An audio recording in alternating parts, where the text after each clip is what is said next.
नमस्कार, मैं गुलाब सिंह।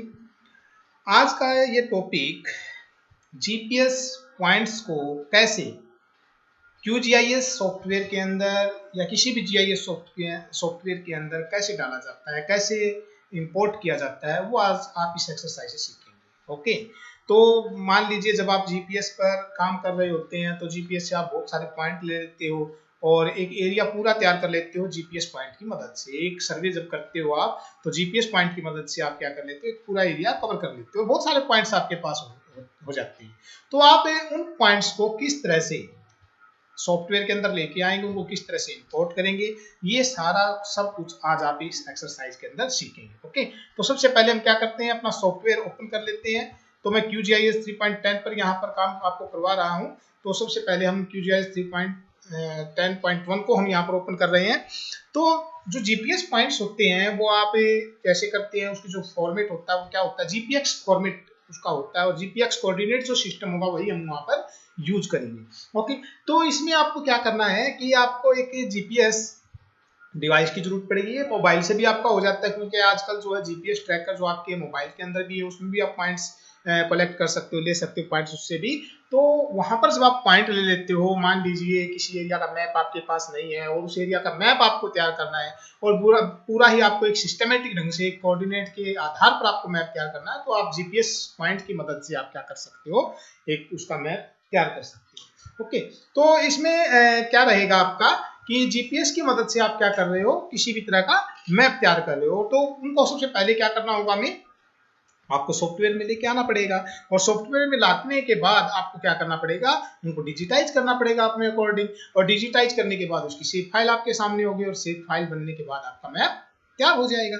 ठीक है, तो जो हमारा सॉफ्टवेयर है QGIS 3.10.1 जो आपका है उस सॉफ्टवेयर में भी और इसके अलावा ArcGIS आपका सॉफ्टवेयर है उसमें भी अलग अलग तरह के जो जीआईएस सॉफ्टवेयर आपके हैं, सभी सॉफ्टवेयर के अंदर आप जीपीएस पॉइंट को इंपोर्ट कर सकते हो और उनके आधार पर आप क्या कर सकते हो, मैप जनरेट कर सकते हो। ओके, तो हम यहाँ पे अपनी शीट तैयार करते हैं। तो आप इसमें देखिए, सबसे पहले आपको क्या करना है, आपको वेक्टर में जाना होगा क्योंकि जो आपके पॉइंट होते हैं वो पहले से ही कोऑर्डिनेट सिस्टम में गए हुए होते हैं, इसलिए आपको वेक्टर में ही सीधा वो फाइल मिलेगी। आपकी शेप फाइल एक तरह से क्या होती है और यहाँ पर जीपीएस टूल होता है, उसको आप देख लीजिए। अगर मान लीजिए कई बार आपको जीपीएस टूल यहाँ पर नहीं मिलता है तो फिर आप क्या करते हैं, प्लगिंग में चले जाते हैं, मैनेज एंड इंस्टॉल प्लगिंग आप कर लेते हैं और इंस्टॉल प्लगिंग करने के बाद यहाँ पर देखते हैं, यहाँ पर अगर इस पे कई बार क्या होता है ऐसे आपका बंद होता है, अगर बंद है तो आप क्या कर लेंगे, इसको ओपन कर लेंगे। अगर यहाँ पर दिख ही नहीं रहा तो फिर ऑल में जाके आप यहाँ पर सर्च भी कर लेंगे और इसको अगर आ रहा है तो इंस्टॉल भी आप कर सकते हो।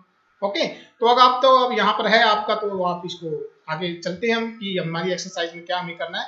तो आप वेक्टर में जाएंगे और यहाँ पर आपका जो जीपीएस आपका टूल है उसको हम ओपन कर लेंगे। जीपीएस टूल आपका एक ओपन हो गया, तो इसमें आपका जीपीएक्स कन्वर्जन जो आपके हैं उनको आप यहाँ पर लोड कर सकते हो। जीपीएस अगर लगा के सीधा आप लोड कर सकते हो, आप जीपीएस डाउनलोड कर सकते हो किसी अलग साइट से, आप इंपोर्टर अलग तरह की कोई फाइल है तो उससे भी कर सकते हो और जीपीएक्स सीधा भी लोड आप कर सकते हो। तो मैं यहाँ पर जीपीएक्स कन्वर्जन के आधार पर जीपीएस को ले रहा हूँ। तो यहाँ पर देखिए, ब्राउज में जाएंगे आप, ब्राउज में जाने के बाद आप क्या करेंगे, ब्राउज में गए और जहां पर आपकी जीपीएस फाइल जो आपकी है वो रखी हुई है आप उसको ओपन कर लेंगे। तो यहाँ पर अगर मैं अपनी जीपीएस फाइल की बात करूँ तो न्यू फोल्डर जो वॉल्यूम आपका ई है उसमें मैंने फाइल को रखा हुआ है और जीपीएस पॉइंट के नाम से फोल्डर उसमें मैंने फाइल रखी हुई है। तो ये फाइल आपकी है, तो यहाँ पर मैं पॉइंट इतने के नाम से ये फाइल है, इसको मैं ओपन कर लेता हूँ।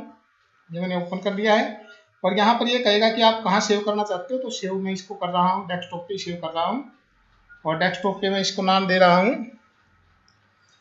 टेस्ट फोल्डर में ही कर रहा हूँ उसको सेव और नाम दे रहा हूँ उसको जीपीएस। ओके, जीपीएस के नाम से ही मैंने डाल दिया इसको। और अभी ये कह रहा है लेयर का नाम भी दे दो, तो लेयर का नाम भी मैं क्या दे रहा हूँ, जीपीएस ही दे रहा हूँ। ओके, सेम नाम ले सकते हो आप, ऐसा कुछ नहीं है। आप क्या करेंगे, आप सीधा ओके करेंगे बस। जैसे ही ओके करेंगे यहाँ पर एक प्रोसेस चलेगी, चल रही है आपकी, अब ये पॉइंट आपकी समझ में आया। तो ये आपकी क्या है, जीपीएस फाइल आपकी बनके तैयार हो गई और इसको भी आप क्या करेंगे, यहाँ से आप इसको सेव कर सकते हैं दोबारा से, तो इसको सेव कर लेना। तो आपका पूरा जो ये है टेस्ट में आप इसको सेव कर सकते हो और इसको आप जीपीएस ही नाम दे दो, यहाँ पर भी जीपीएस। ओके, तो ये मैं इसको भी नाम दे रहा हूँ और आपका ये भी सेव हो गया। तो ये आप इस तरह से जो जीपीएस पॉइंट आपके हैं, जीपीएस पॉइंट को आप एक सॉफ्टवेयर में लेके आ सकते हो। ये अलग अलग पॉइंट हैं आपके। ओके, तो समझ में आया ये चीज। अगर इसके अलावा फिर भी आपकी कोई क्वेरी रहती है तो आप डिस्कस कर सकते हो, मेरी ईमेल पर आप मैसेज कर सकते हो, तो आप उससे डिस्कस कर सकते हो। Okay, thank you.